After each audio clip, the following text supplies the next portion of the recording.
திருச்சிற்றம்பலம். அரஹர பார்வதீபதே அரஹர மகாதேவா. தென்னாடுடைய சிவனே போற்றி, எந்நாட்டவர்க்கும் இறைவா போற்றி. திருச்சிற்றம்பலம். ஒழியான திருமேனி உமிழ்தானோ மிகமேவும் கழிகார வரும் யானை கடல் நாழும் மறவாமல் அழிகாழுமல தூவும் அடியார்கள் உளமாற வெளியாகும் வலிதாய வினை கூட நினையவே. திருச்சிற்றம்பலம். தில்லை கூத்தபெருமான் திருவடிகளை மேற்கொண்டு குருமகா சன்னிதானங்கள் பொற்பாதம் பணிந்து அடியவர்வர் மக்கள் பொற்பாதம் பணிந்து இன்றைய அபிராமி அந்தாதி சிந்தனையிலே நமக்கு போன தடவை 68வது பாடலை பார்த்தோம். பாரும் புனலும் கனலும் வெங்காலும் படர் விசும்பும் ஊரும் முருகு சுவை ஒளி ஊறு ஒலி ஒன்றுபட சேரும் தலைவி சிவகாம சுந்தரி. சிவகாம சுந்தரி சீரடிக்கே சாரும் தவம் உடையார் படையாத தனம் இல்லையே என்பதாக அருமையான ஒரு பாடலை கொடுத்தார். இந்த பஞ்சபூதங்களால் ஆன இந்த உலகத்தில் உள்ள அத்தனை பொருள்களும் அத்தனையையும் இயக்கக்கூடிய ஒரு மூல சக்தி அது நம் அன்னை என்பதாக, அது நம்ம சாத்திரம் தோத்திரங்கள் எல்லாமே சொல்லக்கூடியதாக இருக்குது. அதைத்தான் இந்த பாடலிலே எடுத்து சொல்லி எல்லாவற்றையும் இயக்கக்கூடியதாக அந்த அன்னை நாம் கண்காண சிவகாம சுந்தரியாக வேறுபட்ட மூல சக்தியானவள் நாம் பார்த்து மகிழ்ந்து வழிபாடு செய்ய வேண்டும் என்பதற்காக கண் காணும்படியாக எப்படி இருக்கிறாளாம் சிவகாம சுந்தரியாக எழுந்து அருளியிருக்கிறாள். அவளுடைய திருவடியை யாரெல்லாம் வணங்கி வழிபாடு செய்கிறார்களோ அவர்களுக்கு எல்லா வகையான செல்வங்களும் உண்டாகும்.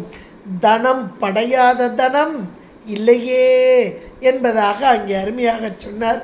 அடுத்த பாட்டில் சொல்கிறார் பாருங்க, அந்த தனம் என்பதிலிருந்து ஆரம்பிக்கிறார். ரொம்ப எல்லாருக்கும் தெரிந்த பரிச்சயமான எல்லாராலும் சொல்லப்படக்கூடிய ஒரு பாடல். அடுத்தாப்பில் இந்த அபிராமி அந்தாதியுடைய முழு பயன் இந்த பாடல் என்பதும் நம்ம சொல்லுவோம். இந்த அபிராமி அந்தாதி படிக்கிறதுனால அல்லது பாடுறதுனால அல்லது சிந்திக்கிறதுனால, இப்போ நம்மளாம் கேட்டு சிந்திக்கிறோம், அந்த பொருளை சிந்திக்கிறோம். அப்போ சிந்திப்பதால் என்ன பலன் அப்படின்னா இந்த பாட்டு தான் பலன். இந்த பாட்டு அப்படியே அந்த பலனை நமக்கு எடுத்து சொல்லுது பாருங்க. அதான் அந்த பலச்சுருதிம்பாங்க, பயன். அருமையான ஒரு பாடலாக இங்கே 69வது பாடல் அமைந்துள்ளது.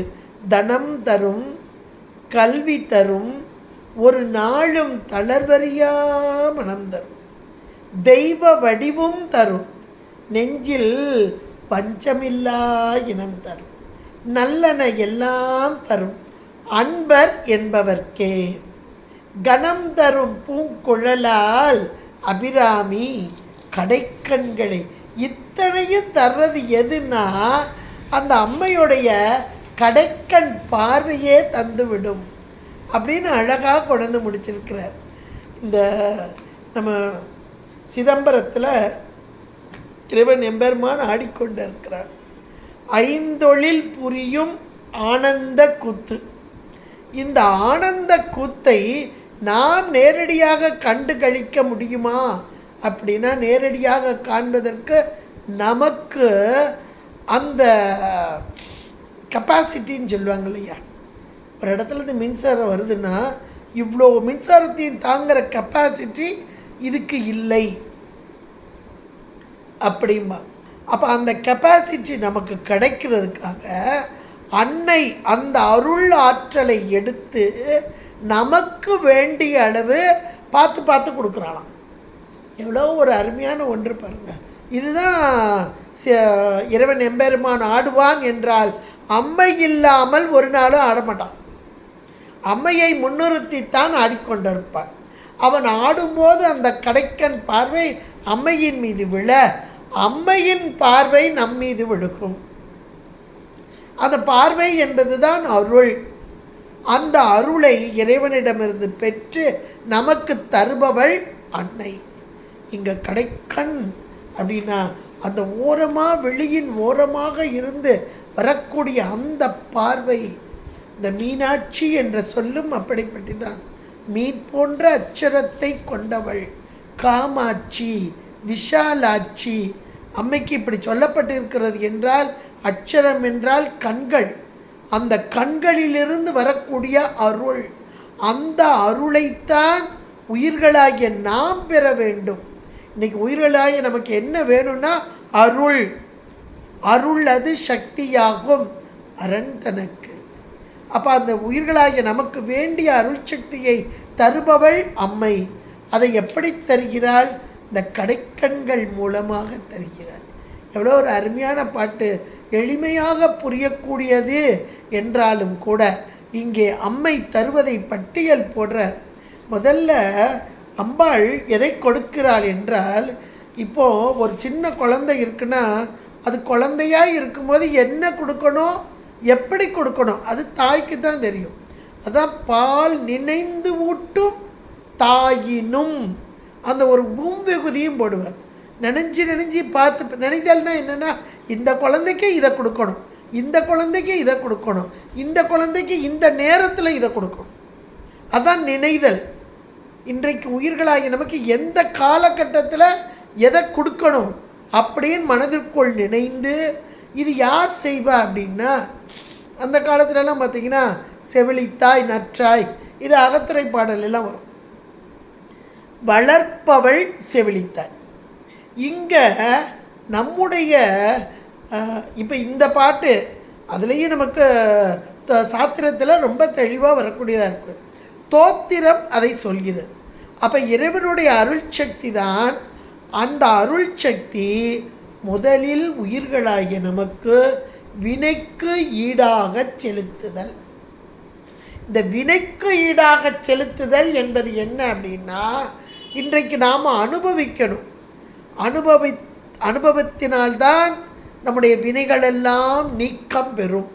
அந்த வினைகள் ஏன் நீக்கணும், மொத்தமாக ஒரு வாட்டி நீக்கிட்டு பாடி தரும். இன்றைக்கி நிறைய பேர் அதை சொல்லுவோம். நம்ம ரொம்ப அதிகமான ஒரு துன்பம் வரும்போது அதை சொல்லுவோம் இல்லையா, ஏப்பா இப்படி இந்த சாமி தான் இவ்வளோ நடத்துகிறாரு அப்படின்னு இந்த நூல்கள்லாம் படிச்சுட்டு நம்ம சொன்னோம்னா, சாமி தான் நடத்துகிறா நீங்கள் சொல்கிறீங்க, நல்லா தான் இருக்குது. அந்த சாமி இந்த கஷ்டத்தை நீக்கி விட்டுட்டு போக வேண்டியதானே. எதுக்கு அனுபவத்தை கொடுக்குறார்? கஷ்ட அனுபவத்தை ஏன் கொடுக்குறார்? அதை நம்ம ரொம்ப வேகமாக சொல்லுவோம். நம்ம சாமியே தானே வேண்டுறோம். இப்போ சாமியை வேண்டாதவங்க, வழிபடாதவங்களுக்கு இல்லை, வழிபடுறவங்களுக்கு தான்.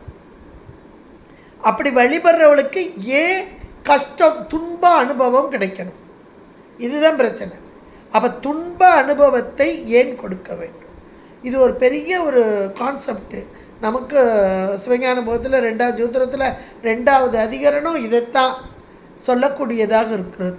வினை போகமே ஒரு தேகம் கண்டாய், வினை போய்விடில் தேகம் நில்லாவே. அப்போ வினைகளுக்கு ஏற்றாற் போல நமக்கு ஊட்டி ஊட்டி வளர்ப்பவள். ஊட்டி ஊட்டி அந்த வார்த்தையை பாருங்கள், பேதித்து நம்மை வளர்த்து எடுத்த, வளர்த்தெடுத்ததான். வளர்க்கிற மட்டும் இல்லை, எடுக்கணும். எங்கேருந்து? பிறவிக்குழியில்.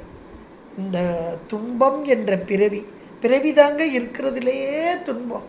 மீண்டும் மீண்டும் மீண்டும் மீண்டும் பிறந்து பிறந்து பிறந்த அனுபவம். அப்போ அந்த பிறவி என்ற ஒன்றிலிருந்து எடுத்தல், அதை செய்வதற்குத்தான் இவள் திரோதாயி என்ற பெயருடன். அதில் கூட மீனாட்சியை திரோதாயின் அம்சம் சொல்லுவாங்க நிறைய வகையில்.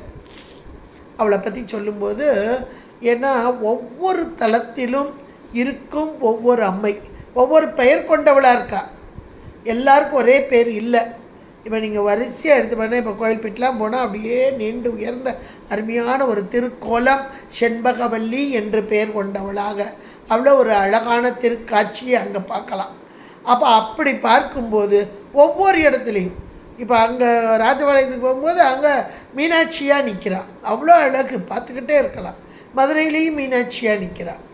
இப்படி ஒவ்வொரு இடத்துலையும் ஒவ்வொரு பெயர் கொண்டு இருப்பதற்கு காரணம் என்ன என்றால், சக்தி தான் இங்கே இந்த தலத்திலே இந்த வேலையை செய்து கொண்டிருக்கிறாள். அவளுக்குன்னு குறிப்பிடப்பட்ட அந்த செய்திகள், அந்த சக்தி, அதை அருள், அந்த அருள் தான் அவளுக்கு அருள் தான். அந்த அருளை அங்கே செய்து கொண்டிருக்கிறார். அதைத்தான் இங்கே நமக்கு இந்த சில நேரங்களில் ஏதாவது துன்பம் வந்தால் பெரியவங்க சொல்லுவாங்க, நீங்கள் அந்த தலத்துக்கு போங்க, அங்கே போங்க, அம்பாளுக்கு இதை செய்யுங்க, இல்லை சுவாமிக்கு செய்யுங்க. இதுக்கெல்லாம் காரணம் என்ன என்றால் அந்த தலத்திலே அந்த அருளாட்சி நடந்து கொண்டு இருக்கிறது. நம்ம அருளாளர்களும் ஏன் ஒவ்வொரு தலமாக வந்தார்கள்? நம்ம நால்வர் பெருமக்கள் பார்த்திங்கன்னா ஒவ்வொரு தளந்தளமாக வர்றாங்க, வந்து பாடுறாங்க. அப்படி ஒவ்வொரு தளந்தளமாக வந்து பாடுறதுக்கு காரணம், ஒரு இடத்துலேருந்து பாடிட்டு போக வேண்டியதானே? ஏன் ஒவ்வொரு இடமா வந்தாங்க? ஒவ்வொரு இடத்துலையும் ஒவ்வொரு விதமாலாம் பாடியிருக்காங்க. அப்போ அந்தந்த இடத்துல இருக்கக்கூடிய அருள் எதை செய்கிறது நமக்கு? அப்போ இந்த இடத்துக்கு வந்தால் சீக்கிரம் கல்யாணம் முடியும், இந்த இடத்துக்கு வந்தால் நம்முடைய பிரச்சனைகள்லாம் நீங்கும். அப்படி தான் நீங்கள் ஞானசம்பந்த பெருமான் கொடுத்துருக்கிறாரு. இந்த திருச்சிக்கு பக்கத்தில் சின்ன கோவில், அங்கே இருக்கிற சுவாமி மூர்த்தம் மூர்த்தம் சிறியது, கீர்த்தி பெரியது, திருநெடுங்களம். உண்மைக்கே அதனுடைய பெருமைகளை அங்கே இருக்கிற அடியார்களே நாங்கள் போனப்போ சொன்னாங்க, எங்கே இந்த சாமியை வழிபட்டு பாருங்கள், என்னெல்லாம் நடக்கும் பாருங்கள் அப்படின்னாங்க. அவ்வளோ ஒரு உறுதிப்பாட்டோடு சொன்னாங்க. இன்றைக்கும் அந்த பதிகம் எத்தனை பேருக்கு கையில் கொடுத்தா அவ்வளவு துன்பங்கள் நீங்கிருக்கு. இடர்களையாய் இதெல்லாம் யோசிச்சு பாருங்கள். அப்போ ஒவ்வொரு தளத்திலும் இருக்கக்கூடிய அந்த அபூர்வமான ஆற்றல் கூட சொல்லலாம். திருமண தடை வருகிறதா, இங்கே போங்க, அங்குள்ள இறைவனை வழிபடுங்கள். அப்போ இதுக்கெல்லாம் காரணம் என்ன? இறைவனுடைய ஆற்றல், அருள் இந்த உருவம் பெற்று இங்கே வரக்கூடியவர்களுக்கு செய்யும் அந்த உபகாரம். அதில் சிவகாம சுந்தரி சீரடிக்கே பாட்டிலே சொல்லிட்டார். அந்த சிவகாம சுந்தரியாக இருப்பது எந்த தலத்தில்? தில்லையில் ஆனந்த கூத்து நிகழ்த்து கொண்டிருக்கும் அந்த அம்பலவாணன் அவனுடைய அருள் பார்வையை பெற்று, அருளை பெற்று அதை உயிர்களாகிய நமக்கு தரும் அன்னை. அவதான் அந்த சிவகாம சுந்தரி. அதைத்தான் போன பாட்டில் சொன்னார். சிவகாம சுந்தரி சீரடிக்கே, சாரக்கூடியவர்கள். அதனுடைய தொடர்ச்சியாக தான் இப்போ இந்த சொல்கிறார். தவம் உடையார் படையாத தனம் இல்லையேன்ட்டார் பாட்டில். அவங்களுக்கு இல்லாத செல்வமே கிடையாதுன்றார். இப்போ இந்த பாட்டில் அப்படியே வர்றார். தனம் தரும். தனம் என்றால் செல்வம். இந்த செல்வம் என்பது உலகத்துக்குரிய செல்வம் இருக்குது, எல்லாருக்கும் தெரியும். பொருள் இல்லாருக்கு இவ்வுலகம் இல்லை, அருள் இல்லாருக்கு அவ்வுலகம் இல்லை. அப்போ இந்த உலகத்தில் போகத்தை எல்லாம் அனுபவிக்க வேண்டும் என்றால் செல்வம் வேண்டும். நல்ல ஒரு இளமையான காலத்தில் அங்கே போகணும், இங்கே போகணும், அதை அனுபவிக்கணும், அல்லது நல்ல சாப்பிடணும், உடுத்தணும், இதெல்லாம் வேணும்னா பொருள் வேண்டும், செல்வம் வேண்டும்.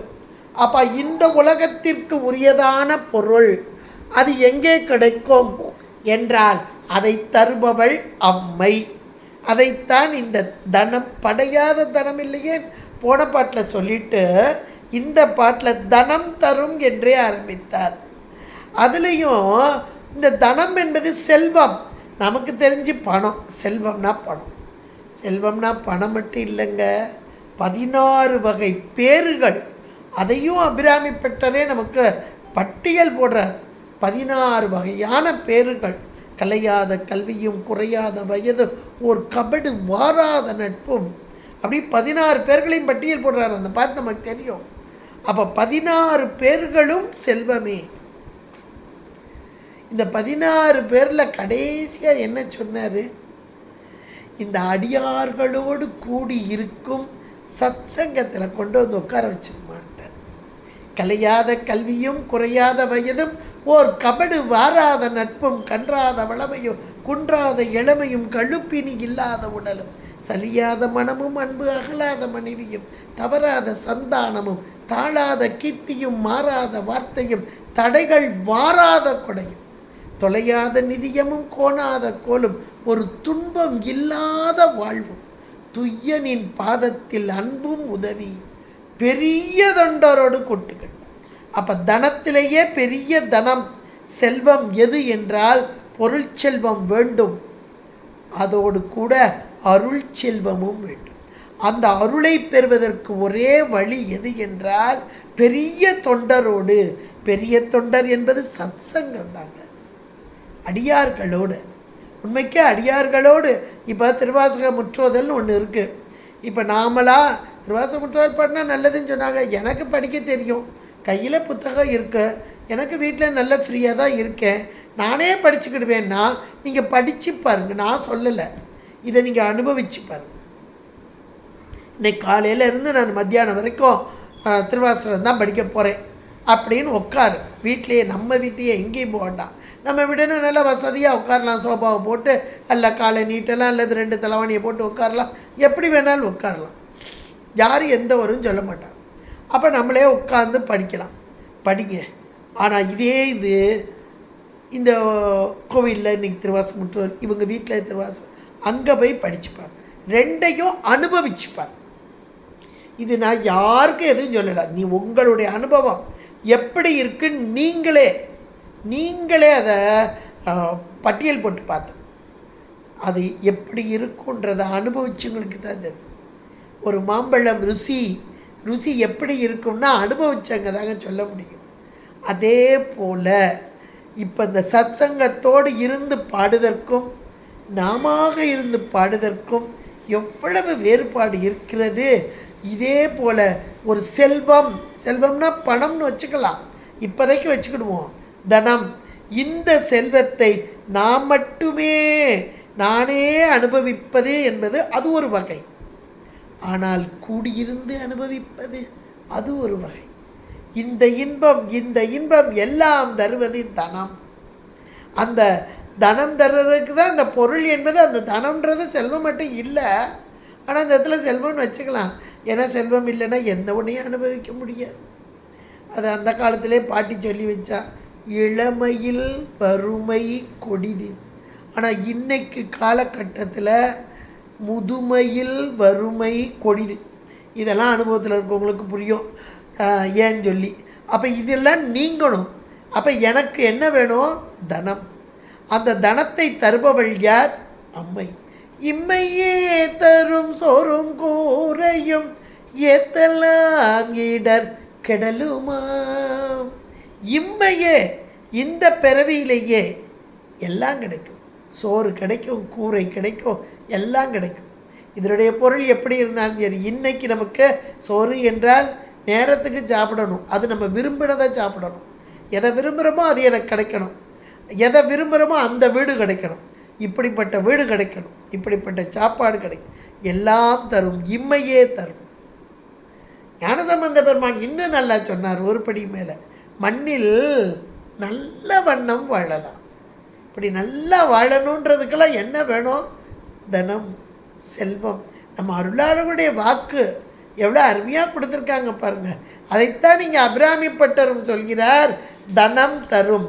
இந்த உலகத்துக்கு வேண்டிய எல்லா செல்வங்களையும் தருபவள் யார்? அம்மை என்பதை அழகா பட்டியல் போடுறார்.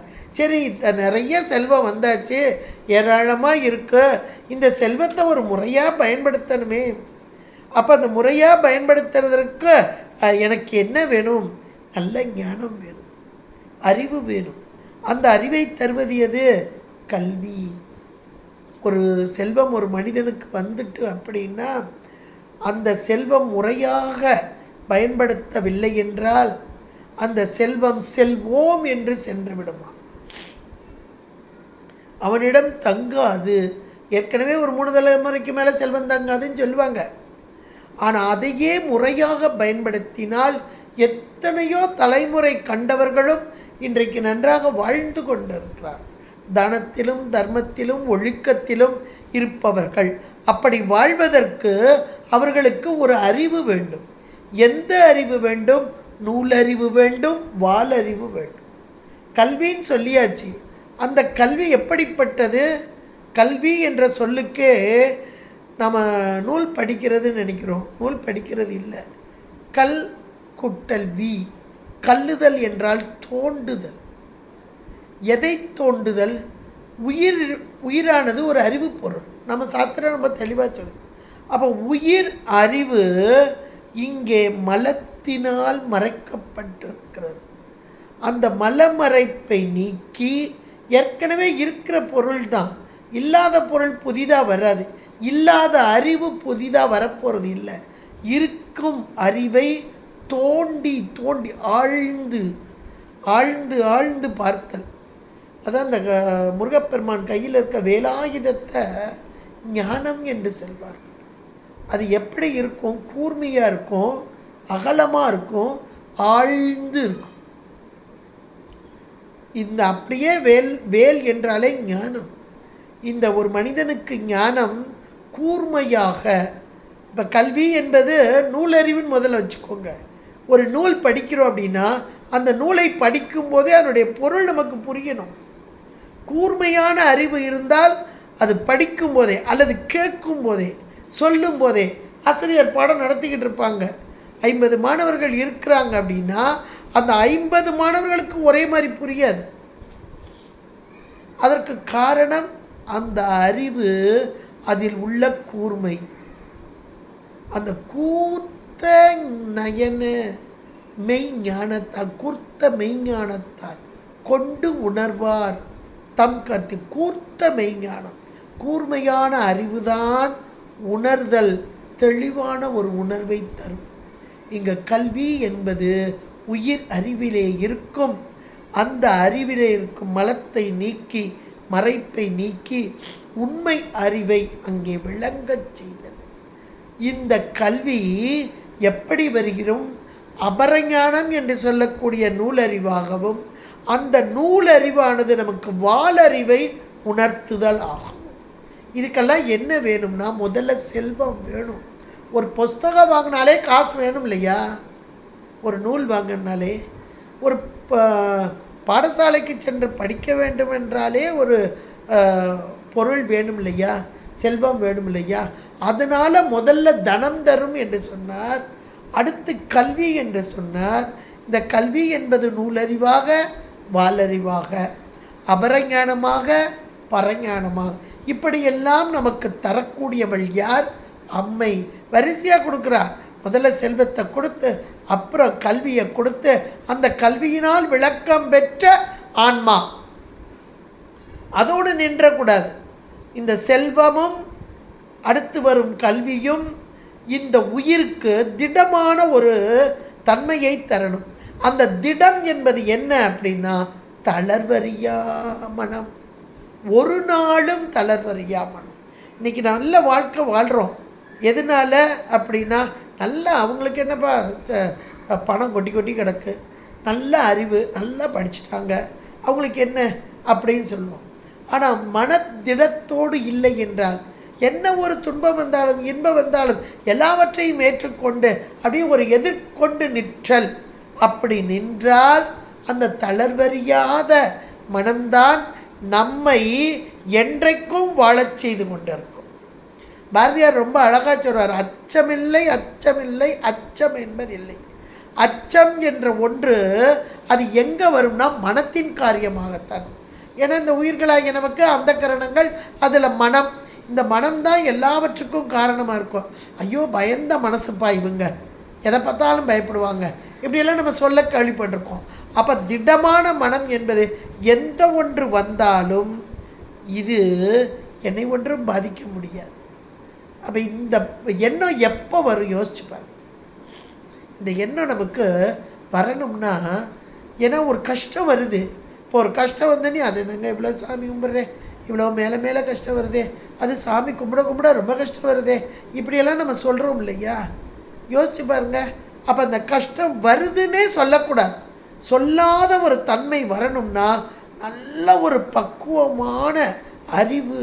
அதனால தான் முதல்ல கல்வியை போட்டார். அந்த கல்வி என்பது வெறும் நூலறிவு இல்லை, வாலறிவு.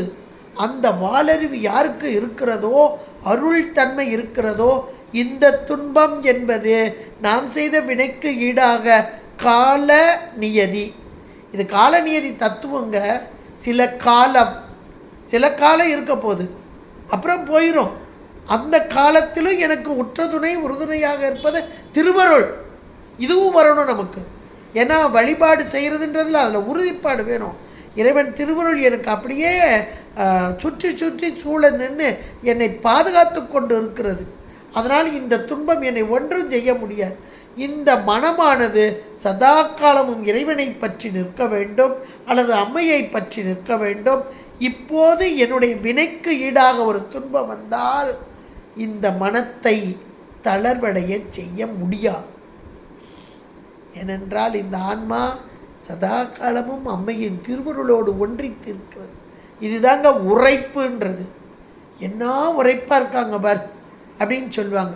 எவ்வளவு துன்பத்தில் நம்ம 63 நாயன்மார்கள் வரலாறெல்லாம் இன்னைக்கு கேட்குறோம்னா அதுக்கு தான் அதை மாறாத அந்த தன்மை.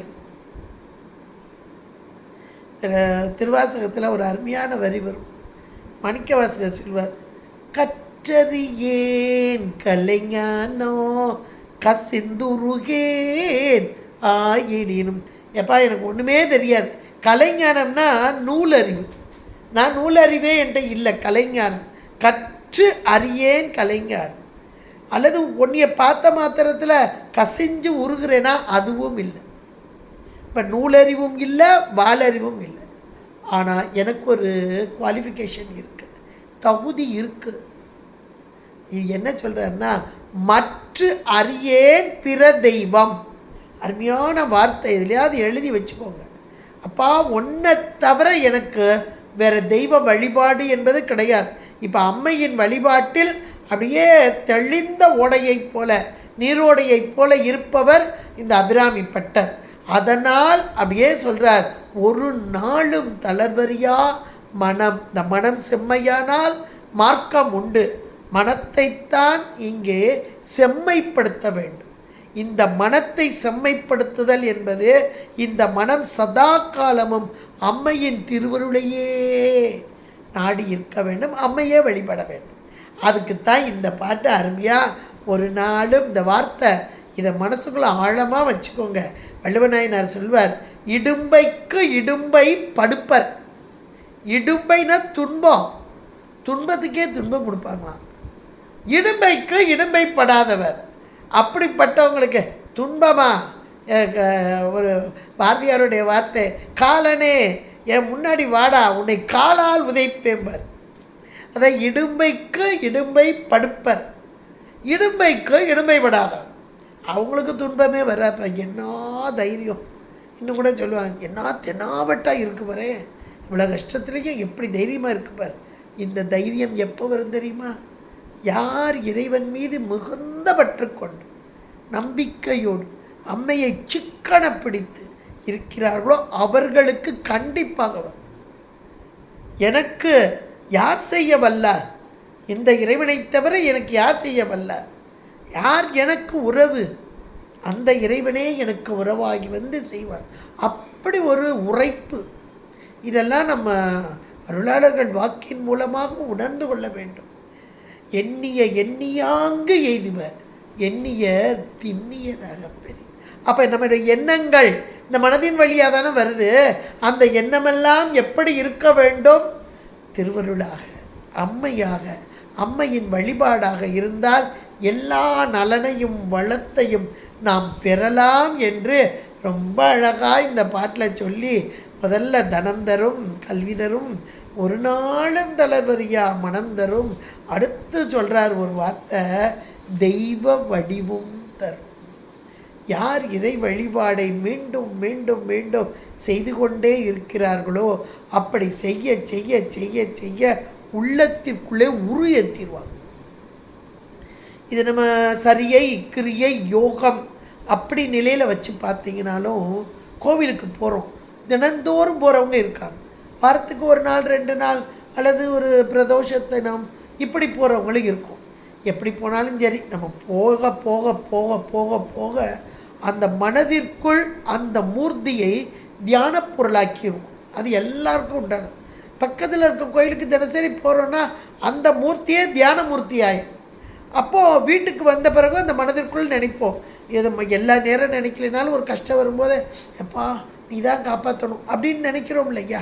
அப்போ அந்த எண்ணங்கள் அது யோகமாக அப்படியே மீண்டும் மீண்டும் மீண்டும் மீண்டும் மனதிற்குள் வந்து தியான பொருளாகி எந்த உருவம், அது எந்த உருவமாக இருந்தாலும் சரி, அது விநாயகராக இருந்தாலும் சரி, முருகராக இருந்தாலும் சரி, அம்பாளாக இருந்தாலும் சரி, சிவமாக இருந்தாலும் சரி, நடராஜராக இருந்தாலும், எந்த உருவ தியானம்ன்றதே இந்த உருவ வழிபாடு அதுக்கு தாங்க. இறைவனுக்காக இல்லை, நமக்காக. நாம் உருவத்தை நினச்சாதான் மனதிற்குள் அந்த உருவு எழுதினா உருவத்தை அந்த மனன்ற அந்த இடத்துல அப்படியே ஒரு ஓவியமாக போட்டுறது. அப்படி உருவெழுதி பார்க்கணும். நம்ம பார்த்தா தான் நம்ம உணர முடியும். அதுக்காகத்தான் இங்கே சொல்லப்படுது. இங்கே அருமையாக சொல்லியிருக்க, அப்படி யார் மனதிற்குள் தியான பொருளாக்கி வழிபாடு யோக நிலையில், இது அபிராமி பெற்றார் அந்த நிலையில் தான் இருக்கார். அப்படி இருக்கிறார்களோ அவங்களுடைய உடம்பு அப்படியே எந்த மூர்த்தியை நினைக்கிறாங்களோ, அதாவது மூர்த்தம், அதன் வடிவாகவே இருப்பாங்க. இது நிறைய நீங்கள் புராணத்தில் இதிலெல்லாம் படிக்கலாம். அப்படியே அந்த உருவம், இப்போ அம்பாளை வழிபடுறவங்க அம்பாள் மாதிரியே இருப்பாங்க. என்ன தேஜஸாக இருக்காங்க பார்த்தாலே அப்படியே அம்பாள் மாதிரி இருக்குது அப்படின்னு எத்தனை பேரை நம்ம கண்கூடாக சொல்கிறோம். ஏன்னா அவங்க அந்த தியானத்தில் சதா காலமும் உள்ளுக்குள்ளே எழுதி வச்சு வழிபாடு செய்வாங்க. அந்த நிலையை அடைவார்கள் அப்படின்றது தான். இது நமக்கு திருமுறைகள் சாத்திரங்கள் எல்லாமே இது சொல்லக்கூடியதாக இருக்குது. அப்போ மனதின் எண்ணங்கள் தான் இங்கே வடிவமாக வருகிறது. அதைத்தான் இங்கே அருமையாக சொல்கிறாரு. நெஞ்சில் தெய்வ வடிவம் கிடைக்குமோனா கிடைக்கும். இதை சாரூபம் என்றும் நமக்கு சாத்திரம் சொல்லும். சுந்தரமூர்த்தி நாயனார் அவர் இங்கே நம்பி ஆரூரராக இங்கே திரு அவதாரம் செய்தார். இறைவனுடைய சாரூபமாக அந்த சாரூப நிலை, இது யோக நிலை. அவருடைய நிலை யோக நிலை. யோசிச்சு பாருங்கள். அப்போ இறை வழிபாடு என்பது புறத்தே சென்று வழிபட்டு அடுத்து முன்பாக வைத்து வழிபட்டு பின்பு அகத்தே வைத்து வழிபட்டு இது அக வழிபாட்டுக்கு வந்துட்டு. அப்போ தெய்வ வடிவம் என்பது அக வழிபாடு செய்பவர்கள் அந்த உருவ நிலையை அடைவார்கள். அந்த இறைவனுக்குரிய அந்த நிலையை அடைவார்கள், சாரூப நிலையை அடைவார்கள். அடுத்து இன்னொன்று சொல்கிறாரு. இதெல்லாம் பலனாக வருதுங்க. நெஞ்சில் வஞ்சம் இல்லா இனம்னா யாருன்னா சொந்தக்காரங்க. இப்போ நமக்கு சொந்தக்காரங்க இருக்காங்க, தெரியும் உங்களுக்கு, அம்மா அப்பா, இதெல்லாம் உறவு தானே. இனம் அது அப்போ உறவு, நம்மை சார்ந்தவர்கள். இப்போ நமக்கு சொந்தக்காரங்கள்லையே கூட பிறந்ததே இருந்தாலும் கூட பிறந்தே குழி பறிச்சுட்டு போ அப்படின்னு சொல்லுவோம். ஒன்றா பிறந்தது தான், இவ்வளோ நாளும் எவ்வளோலாம் நான் நன்மை செஞ்சேன், ஆனால் அது பாரு எனக்கு அவ்வளோதான் துன்பம் செஞ்சுட்டு சொல்கிறோம் இல்லையா. அப்போ நெஞ்சில் வஞ்சத்தோடு இருப்பவர்கள் நமக்கு தீமையே செய்வார்கள். ஆனால் அம்மையை வழிபட நமக்கு ஒரு உறவு தருவாராம். அம்பாள் தான் தர்றா. அந்த உறவு எப்படியா, அந்த இனம், அதான் இனம்தான் உறவு. அந்த உறவு நெஞ்சில் வஞ்சம் இல்லாத, கொஞ்சம் கூட கள்ளம் கபடு இல்லாத அந்த உறவுகளை நமக்கு தருவாளாம். எவ்வளோ ஒரு அருமையாக இருக்கு பாருங்க.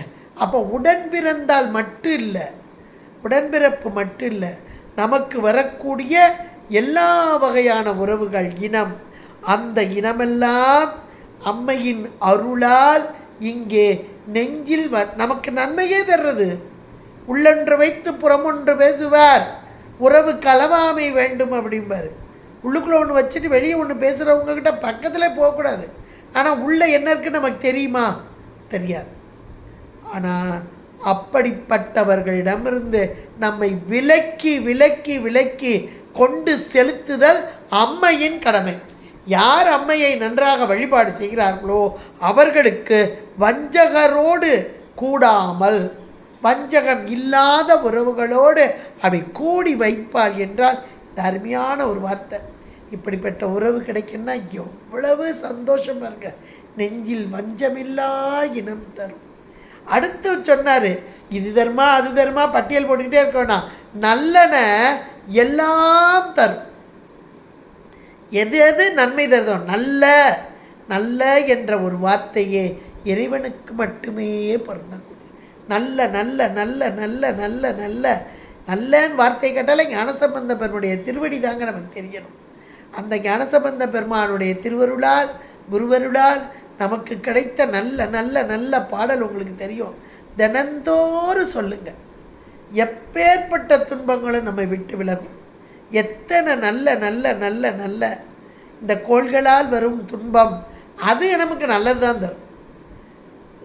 சனி பாம்பு இரண்டும் உடனே ஆசரு நல்ல நல்ல நல்ல நல்ல ஞாயிறு திங்கள் செவ்வாய் புதன் வியாழன் வெள்ளி சனி பாம்பு எல்லாமே நல்ல நல்ல நல்ல நல்ல. எவ்வளோ யோசிச்சு பாருங்க. நல்ல என்ற ஒரு சொல் இறைவனுக்கு மட்டுமே.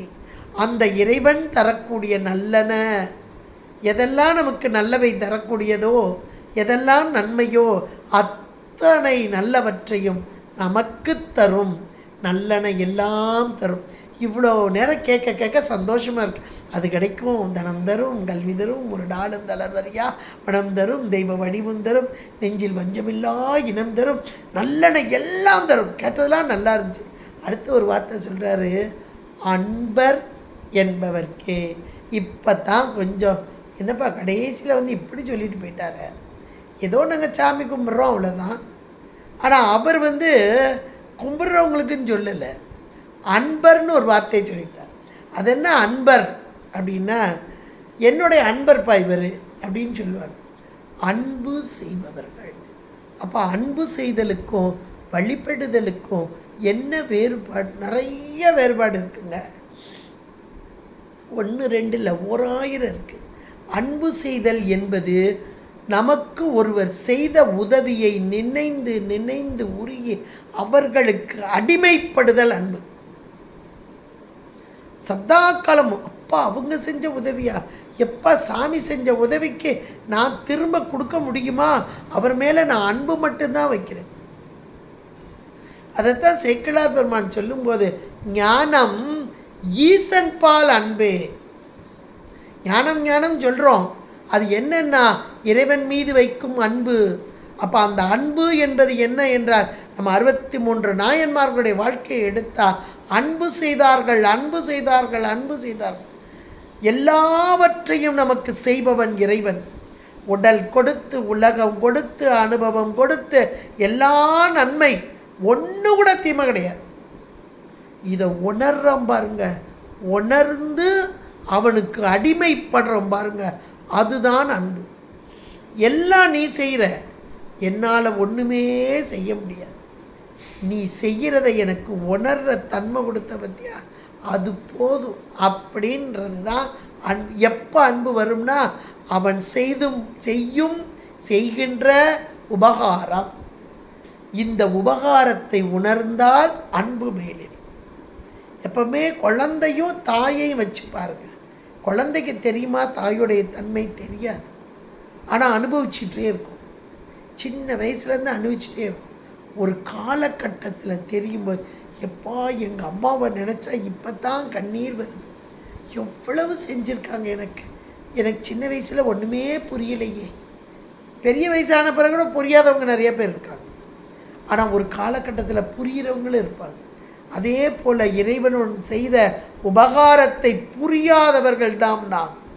இன்றைக்கி நமக்கு புரியலை, துன்பம் வருதுன்னு சொல்கிறோமே ஒழிய, ஏன் வந்தது, எதற்காக வந்தது, எனக்கு ஏன் இந்த துன்பம் வந்தது அப்படின்னு சொல்லி பார்த்தா, என்னுடைய நோய் குணமாக வேண்டும், என்னுடைய வினை நீங்க வேண்டும், என்னுடைய மலம் நீங்க வேண்டும், எனக்கு பேரின்பம் தருவதற்காக வந்தது அப்படின்னு ஒரு கான்செப்டில் நம்ம போட்டு பார்த்தா, இறைவன் மீது அன்பு பெருக்கெடுத்து ஓடும். அதை செய்தவர்கள் நம்மளுடைய அருளாளர்கள். நாம செய்ய முடியலனாலும் அவங்க வரலாறு கேட்டால் கூட நமக்கு அன்பு பெருகும். அதைத்தான் அன்பர் என்று. அப்போ எவ்வளவு நேரம் பட்டியல் போட்டது பூரா யாருக்குன்னா அன்பர் என்பவர்க்கே சொல்லிட்டு அம்மையோடைய பெருமையை சொல்கிறார். கணம் தரும் பூங்குழலால். கணம் என்றால் அழகான மேகக்கூட்டங்கள் போன்றதான, மேகம் போன்ற கரிய கருமையான கூந்தலை உடைய அந்த கூந்தலிலே பூக்களை அணிந்து நல்ல ஒரு வாசனை மிகுந்த மலர்கள், அவளுடைய கூந்தலுக்கே மனம் உண்டு அப்படின்றத பார்த்தோம். அதில் பூங்குழலால் பூக்களை அணிந்தவளாக ஞான மனம் கமழுபவளாக இருக்கும் அம்மை ஏன் கணம் தரும் என்றார் என்றால், இந்த மேகக்கூட்டங்கள் எப்பொழுதெல்லாம் இந்த மேகக்கூட்டங்களை பார்த்தபோது அப்படி அருளாக பொழியும். மேகத்திலிருந்து தானே மழை பொழிகிறது. அதுபோல அம்மையுடைய அருள்மலை யாருக்கு? அன்பர்களுக்கு, திருவடி சார்பு பெற்றவர்களுக்கெல்லாம் அருள்மலை கொட்டி கொண்டே இருக்கும். அதனால தான் கணம் தரும் பூங்குழலால். என்ன பூ என்றால் ஞானம். அப்போ திருவடி சார்பு என்பது நமக்கு மேலான ஞானத்தை தருவது. பூங்குழலால் அந்த அபிராமியின் கடைக்கண்கள் இத்தனையும் தருவது அவளுடைய கடைக்கண் பார்வை. அந்த கடைக்கண் பார்வை என்பது அருள் மயமானது, அந்த அருள் ஆட்சி. அதனால தான் விசால ஆட்சி. அச்சரம் அச்சரம் அச்சரம், விசாலமான அச்சரத்தை கொண்டவள், விருப்பமுடைய அச்சரத்தை. காமாட்சி உயிர்களுக்கு செய்யணும் செய்யணும் விரும்பி வருவாளாம் காமாட்சி.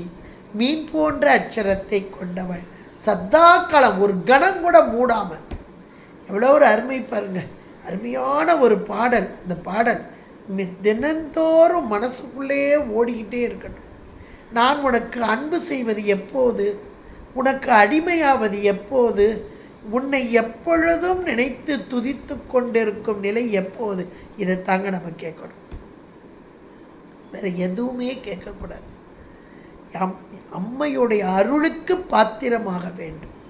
அவளுடைய கடைக்கண் பார்வை என் மீது விழ வேண்டும். அந்த கடைக்கண் பார்வை விழுந்து விட்டால் எனக்கு எல்லா நலன்களும் வளங்களும் எல்லாம் வந்து சேரும். அந்த கடைக்கண் பார்வையில் அடியேன் இருக்கணும். அதான் குரு பார்க்க கோடி நன்மையுமாங்க. நாம் போய் பார்க்கணுன்னு அவசியம் இல்லை. எல்லாரும் போய் போய் உட்காந்து அர்ச்சனை பண்ணிக்கிட்டே இருப்பாங்க. அந்த குருவின் நோக்கம், குருவாக வருவது எது? திருதானே. அந்த திருவின் நோக்கம் அதுதான் கடைக்கண் பார்வையாக, அம்மையின் பார்வையாக. அருமையான ஒரு பாடலை தந்திருக்கிறார் அபிராமி பட்டர். இன்றைக்கு இந்த பாடலை சிந்திப்பதற்கு நமக்கு அருள் பாலித்த அம்மையின் பொற்பாதம் பணிந்து, கேட்டு மகிழ்ந்த அனைவரின் பொற்பாதம் பணிந்து, எல்லா நலன்களையும் வளங்களையும் அடைய அம்மை நமக்கு அருள் புரிவாளாக என்று கூறிக்கொண்டு உங்களிடமிருந்து விடைபெறுகிறேன். நன்றி, வணக்கம். திருச்சிற்றம்பலம். ஹர ரம பார்வதீபதே ஹர ஹர மகாதேவா. தென்னாடுடைய சிவனே போற்றி, எந்நாட்டவர்க்கும் இறைவா போற்றி. திருச்சிற்றம்பலம்.